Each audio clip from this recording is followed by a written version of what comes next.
भारत माता शिव शक्ति अवतार आज है 25/12/2024। रिवाइज डेट है 9/1/1967। आज्ञाकारी बच्चे ढेर हैं जो काला मुँह करते रहते हैं, जो करेंगे सो अपना ही नुकसान करेंगे। सच बताने से कुछ फ़ायदा होगा, न बताने से और ही अपना नुकसान करेंगे। समझना चाहिए बाबा हमको गोरा बनाने आए हैं और हम फिर काला मुँह करते हैं। गीत है, यह है कौन आज आया सवेरे सवेरे। सवेरे कितने बजे आते हैं, सवेरे कितने बजे होते हैं।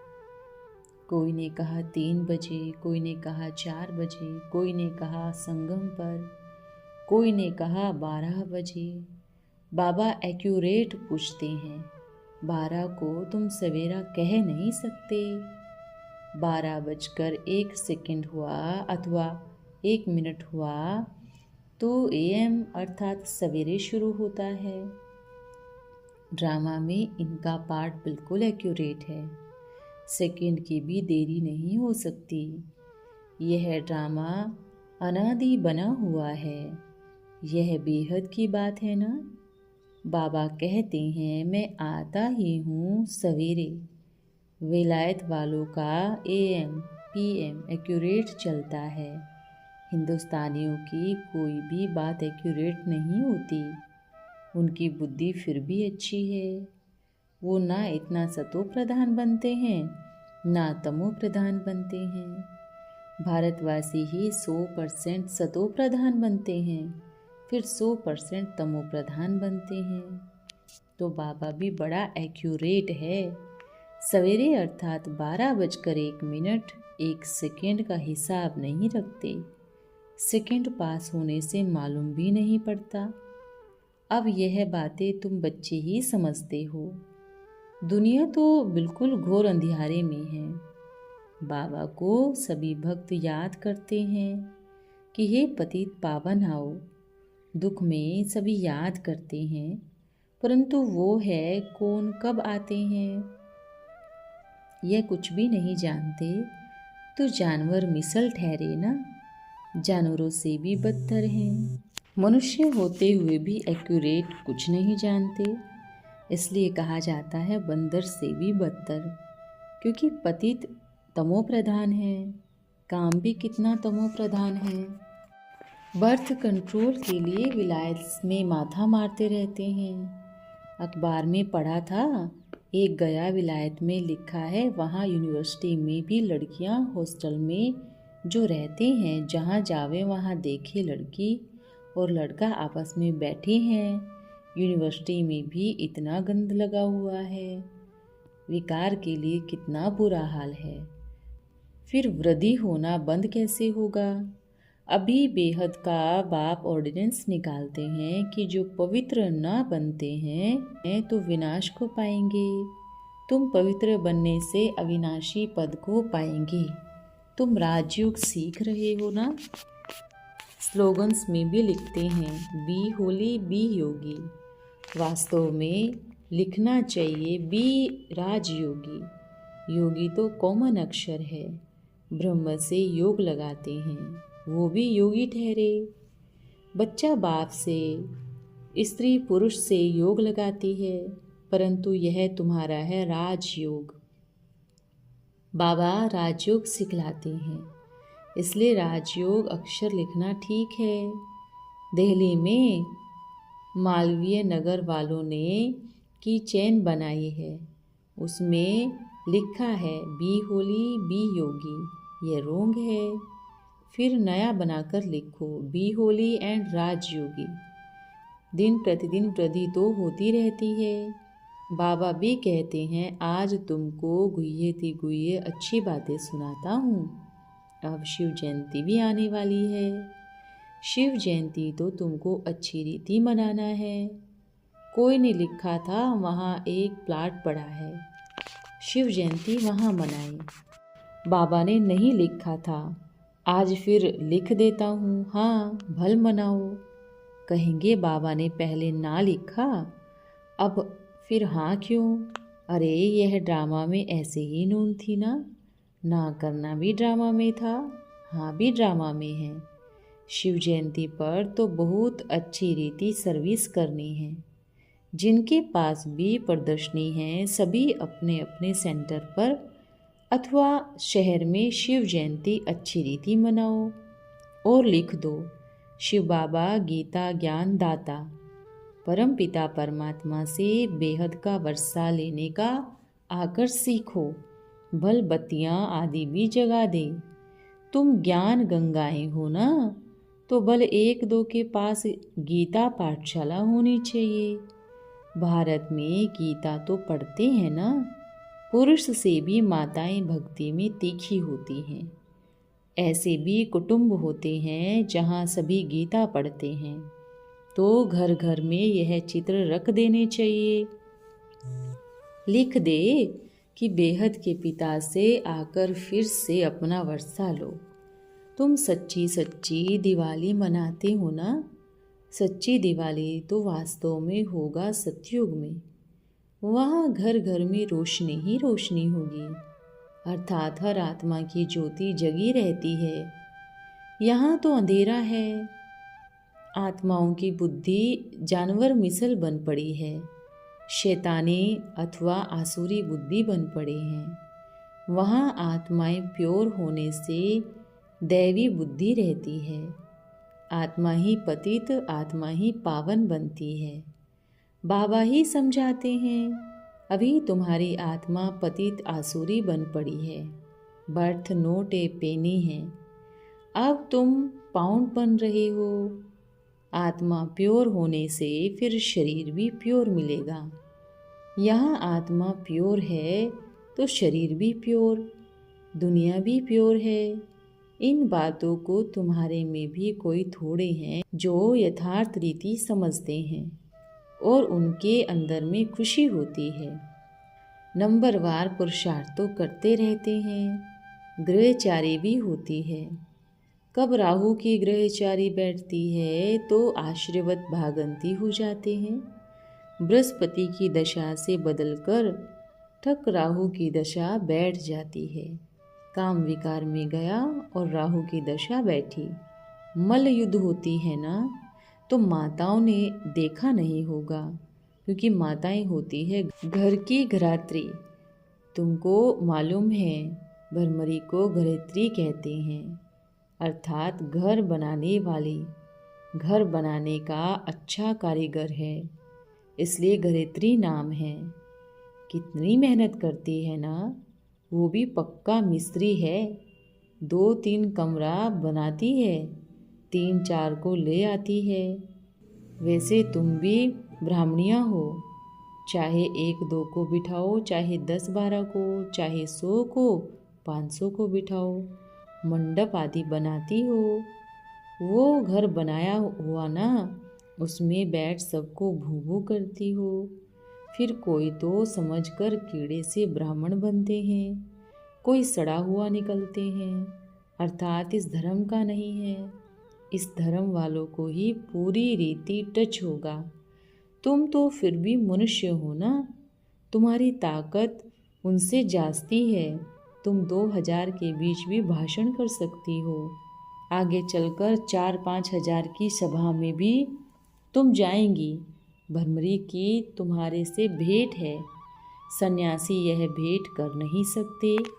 वो तो किसी को राजयोग सिखा ही नहीं सकते। विश्व का मालिक तो बाबा ही बनाते हैं। गवर्नमेंट तो बिल्कुल ही घोर अंधियारे में है। साधु संत आज कितने ढेर हैं। आजकल माइयाँ भी गेरुआ कफनी पहन कर जाती है, फॉरेनर्स को ठग कर आती है। वो समझते हैं यह भारत का प्राचीन योग है।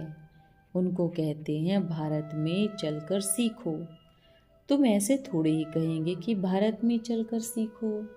तुम तो फॉरेन में जाएंगी, वहाँ ही बैठ तुम समझाएंगी यह राजयोग सीखो तो स्वर्ग में तुम्हारा जन्म हो जाएगा।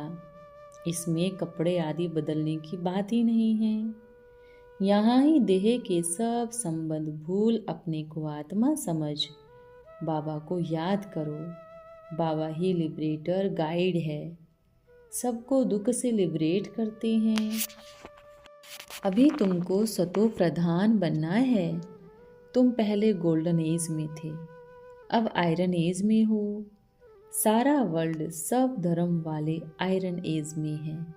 कोई भी धर्म वाले हो, उनको कहना है अपने को आत्मा समझो और बाबा को याद करो तो तुम पावन बन जाएंगे।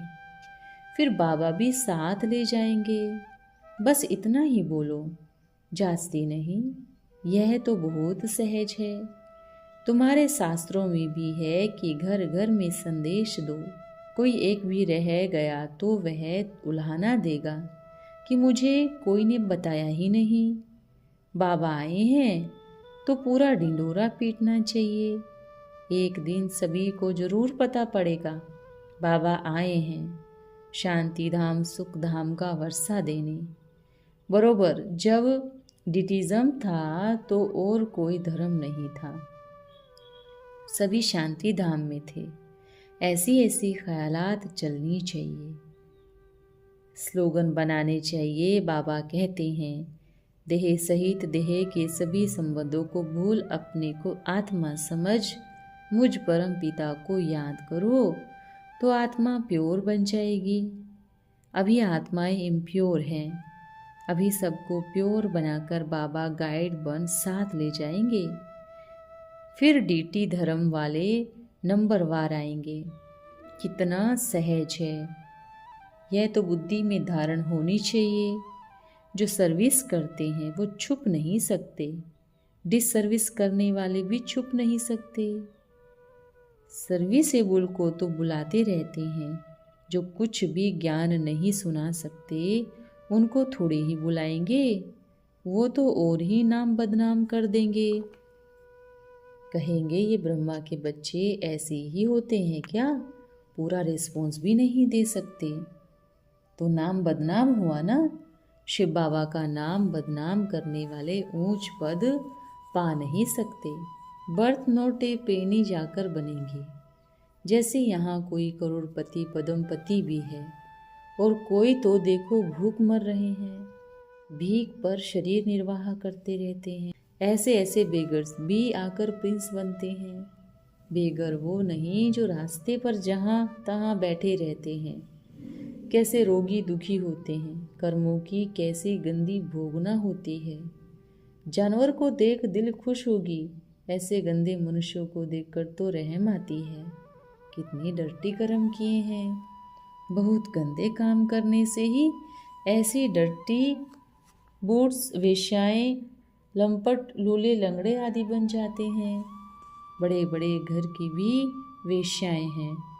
तीर्थों पर भी पंडालों में देखो वेश्याएं बैठी रहती है।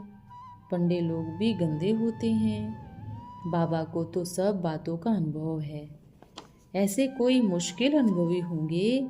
गायन भी है गांव का छोरा। अभी इनका यह अंतिम 84वां जन्म गांव का छोरा था ना। बाबा को सब अनुभव है।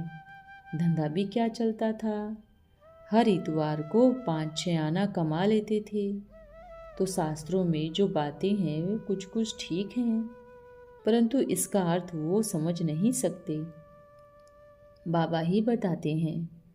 अब तुम बच्चे जानते हो वो ही श्री कृष्ण जो स्वर्ग का प्रिंस था, वो फिर बेगर बनता है। फिर बेगर टू प्रिंस बनेंगे।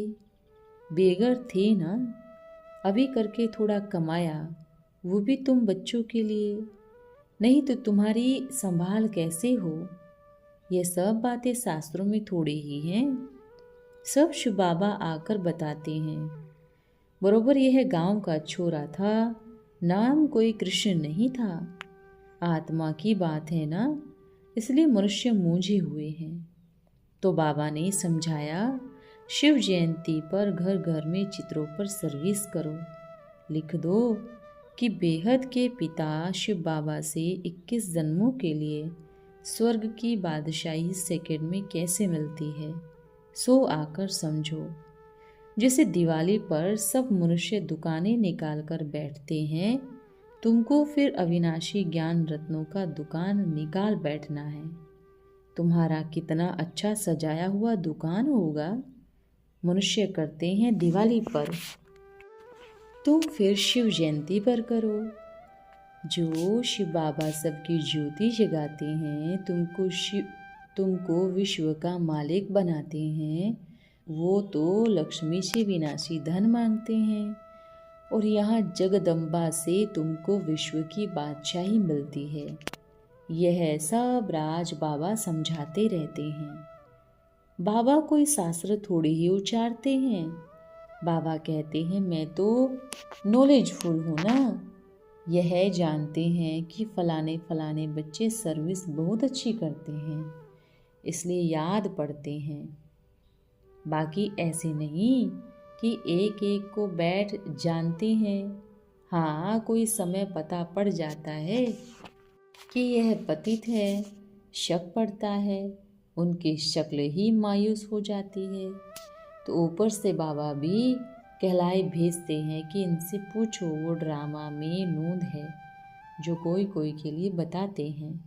बाकी ऐसे नहीं सबके लिए बताएंगे, ऐसे तो ढेर हैं, काला मोह करते रहते हैं, जो करेंगे सो अपना ही नुकसान करेंगे। सच बताने से कुछ फ़ायदा होगा, न बताने से और ही अपना नुकसान करेंगे। समझना चाहिए बाबा हमको गोरा बनाने आए हैं और हम फिर काला मुँह करते हैं। इसमें भी बाबा जो क्रिएटर है उन पर भी बहुत रिस्पॉन्सिबिलिटी है। बच्चा अगर आज्ञाकारी नहीं तो उसको कुछ देने का भी नहीं होता, नहीं तो वो पाप ही करेंगे, उसका दोष उन पर भी आ जाएगा। बाकी कन्या को तो समझाना है, ना माने तो शादी करवा देना पड़े, नहीं तो गंदी हो जाएगी। अच्छा, रूहानी माता पिता बाप दादा को याद प्यार और नमस्ते। ओम नमः शिवाय। आज का वरदान है अचल अड़ोल भव। अधिकतर बच्चे अब पुरुषार्थ से थक गए हैं, विनाश का इंतजार कर रहे हैं। बाबा ने कितनी बार कहा है कि अचानक होगा, बहुत काल का पुरुषार्थ चाहिए और एवे रेडी रहो, लेकिन बच्चे इंतजाम करने के बदले इंतजार कर रहे हैं। अब नए वर्ष में क्या पुरुषार्थ करेंगे? अंतिम स्थिति का क्या गायन है? अंगद समान अचल अड़ोल। तो अचल अड़ोल बनने और बनाने की तैयारी करो। ओम नमः शिवाय।